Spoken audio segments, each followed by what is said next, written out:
ये कमला के पवित्र पावनी तट हम अखन उपस्थित थी जयनगर कमला पुला पर आ संध्या अर्घ के समय यहाँ देख सके छी श्रद्धालु सब कमला नदी में उतर चुकल है।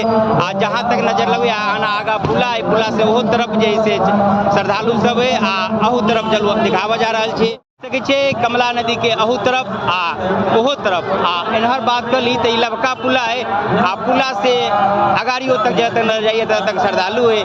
आखन संध्या के समय अपने सब मिथिलावासी के हम आर के कुशवाहा के तरफ से देश विदेश जहाँ तहाँ से देखे वाला सबके छठ पूजा के हार्दिक शुभकामना।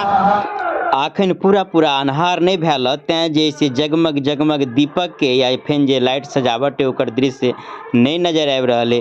अखन किछ देरी है लेकिन श्रद्धालु सब अपना अपना घाट पर पहुँच चुकल है। आई देखियो पुला पर के दृश्य आ पूरा प्रशासन के पुख्ता इंतजाम है, हर चीज़ की व्यवस्था है। ठाम जगह जगह पर पुलिस प्रशासन संगे एम्बुलेंस आ अगाड़ी चलू देखावा जा रही छी कि अग्निशामक सेवा यानी कि आग बुझावा वाला सेहो जैसे ठाम देखियो घूम फिर रहे जिनका सबके आइसक्रीम खाए के खा रहा है, पूजा पाठ भ रहे ठाम छठ महारानी के जे प्रतिमा बनल है तो ओकर आ सूर्य देवता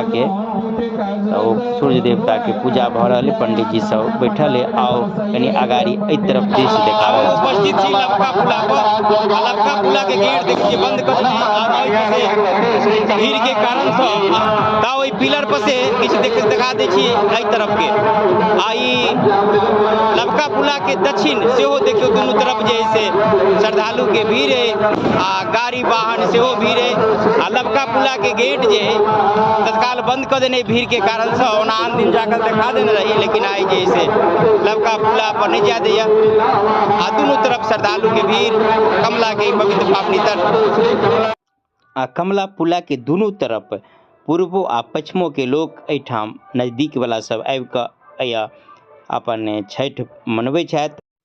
आई देखियो एम्बुलेंस में शायद ककरो कोई घायल भऽ गेलै है तो लऽ कऽ निकलि रहल है। आ ई देखियो अग्नि शाम सेवानी आग बुझाव वाला सेहो व्यवस्था है, पुलिस प्रशासन के पुख्ता इंतजाम।